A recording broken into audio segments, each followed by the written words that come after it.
In the clamor of 1,000 voices, the soul whispers its solitude. Have you ever stood in a crowded room, faces all around, yet felt utterly alone? The chatter blurs, the smiles fade, and a void opens within you. Why does connection betray us?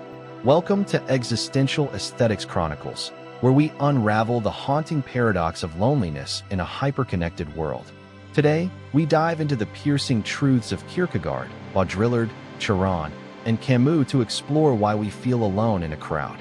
Stay with us to confront the abyss. We live in an era of unprecedented connection. Social media platforms, instant messages, and endless notifications flood our lives. Yet loneliness surges like never before. Studies reveal that 1 in 3 adults in the United States, United Kingdom, France, Germany, Canada, and Australia report chronic loneliness, despite thousands of digital friends. Why does this happen? Jean Baudrillard's concept of hyperreality offers a stark answer. Our connections are simulations, digital facades devoid of true intimacy. Have you ever liked a post and felt nothing? That's the void's whisper, cold and unyielding. Baudrillard argues that our world is a hyperreality, a stage where authentic connection is replaced by curated images. Your profile, your posts, your likes, they're not you. They're a performance, a carefully crafted mask. And the audience? They're performing too, each trapped in their own script. In this digital theater, no one is truly seen. You post a story, hoping for connection, but the likes pile up without warmth. The current generation knows this ache, scrolling endlessly for validation, only to feel emptier. Older viewers sense it in fleeting conversations that never reach the soul. The crowd surrounds us, but the self remains unseen. Let's pause for a moment. When was the last time you felt truly understood? Not followed, not liked, but known. Baudrillard would say such moments are rare because our world prioritizes image over essence. Your smartphone connects you to millions, yet isolates you in the same breath. Data shows social media use correlates with higher loneliness rates, especially among the current generation. In the United States, 40% of young adults report feeling disconnected despite constant online engagement. The paradox is clear. The more we connect, the lonelier we become. Why does this digital crowd leave us so hollow? To understand, let's dig deeper into hyperreality. Baudrillard describes it as a world where signs replace reality. A photo of a smiling crowd isn't connection. It's a symbol of it, stripped of substance. You swipe through profiles, each a polished illusion, but the soul behind the screen remains distant. In France and Germany, loneliness is rising alongside social media penetration, with studies linking screen time to emotional isolation. The crowd is there, but it's a mirage. Have you ever closed an app and felt a pang of emptiness? That's hyperreality at work, a world of surfaces hiding the void. Now, let's turn to Soren Kierkegaard, the father of existentialism, who saw loneliness as a form of despair. In The Sickness Unto Death, he writes, "Despair is the misrelation in the relation of a self. To be human is to crave connection, not just with others, but with something greater, something infinite." Yet crowds offer only facades. Kierkegaard believed we're alone because we're estranged from our true selves. Have you ever felt like a stranger in your own life, smiling through a crowd while your heart aches? That's despair, the silent rift within. Kierkegaard outlines 3 forms of despair, each a facet of our loneliness. First, the despair of not being oneself, living inauthentically, chasing trends or approval to fit in. You wear a mask in the crowd, but it suffocates. Second, the despair of wanting to be oneself, clinging to a fragile ego that crumbles under scrutiny. You assert your identity, but it feels hollow. Third, the despair of refusing the infinite, denying deeper truths that could ground you. In a crowded city or a buzzing chat, these despairs collide. You perform, you compete, you hide, yet the soul remains unseen. Let's reflect. Have you ever masked your loneliness with a laugh or a post? Kierkegaard would say that's universal. In the United Kingdom and Canada, mental health surveys show rising isolation, even in vibrant communities. Kierkegaard argues we're alone because we're finite beings yearning for the infinite. No friend, no follower, no lover can fill that void. The crowd distracts, but it doesn't deliver. His solution is daunting: face despair head-on. Embrace your solitude, not as defeat, but as a path to authenticity. Can you strip away the mask and stand alone? But is authenticity enough? Let's turn to Emile Cioran, whose nihilism cuts deeper. And on the heights of despair, he writes, "We are alone, even when we are together. Every interaction, every like, comment, or handshake is a fleeting veil over the void." Cioran saw crowds as illusions, swarms of strangers hiding their own solitude. Have you felt that hollow ache in a packed room, where voices echo but none reach you? That's Cioran's truth, unsparing and raw, a mirror to our deepest isolation. Kierkegaard outlines 3 forms of despair, each a facet of our loneliness. First, the despair of not being oneself, living inauthentically, chasing trends or approval to fit in. You wear a mask in the crowd, but it suffocates.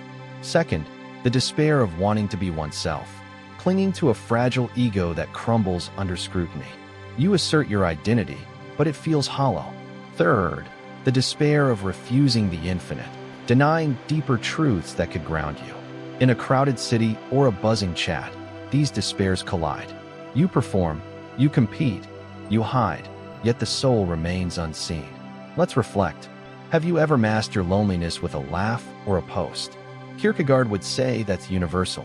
In the United Kingdom and Canada, mental health surveys show rising isolation, even in vibrant communities. Kierkegaard argues we're alone because we're finite beings yearning for the infinite.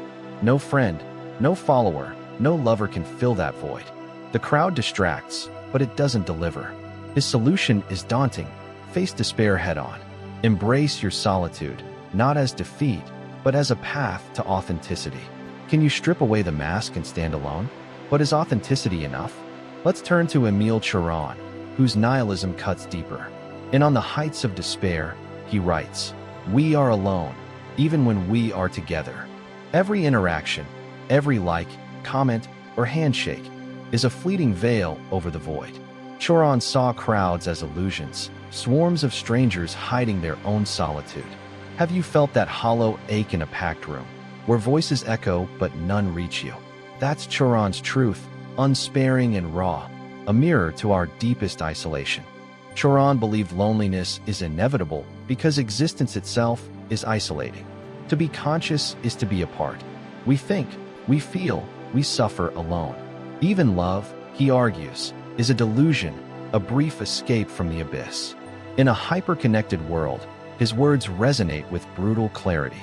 Your notifications pile up, but do they see you? Cioran would scoff. The crowd is a lie, a distraction from the truth of our solitude. In Australia, where social media use is near universal, loneliness rates rival those in the United States.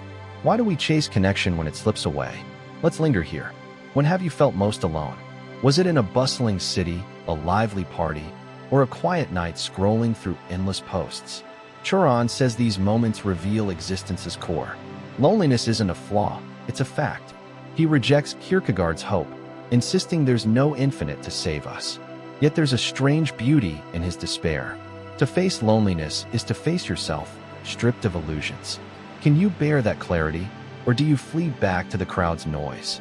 Cioran's vision is relentless, but let's explore it further.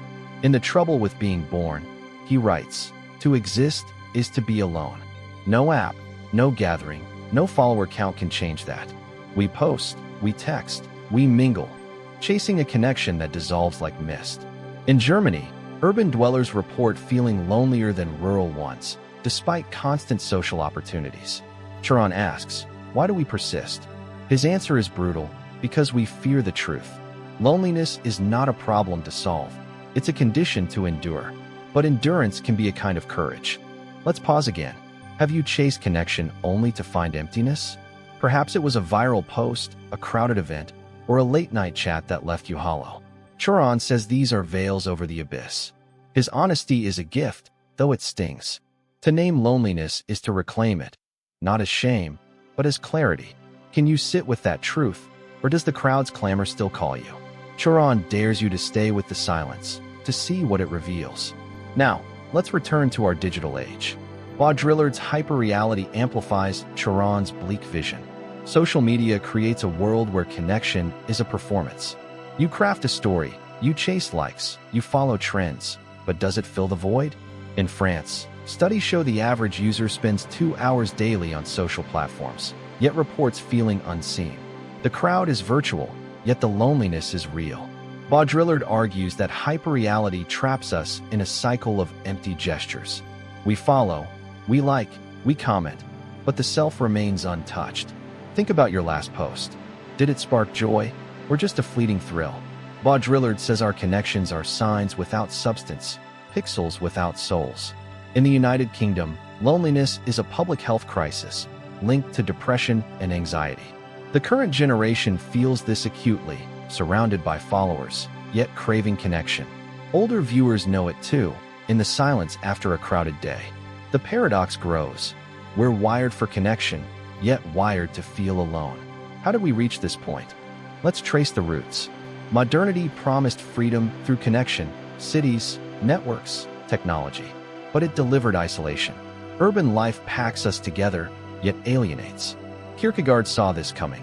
The crowd erases the individual. Baudrillard takes it further. The crowd erases reality itself. Your screen shows 1,000 faces, but they're illusions, not people.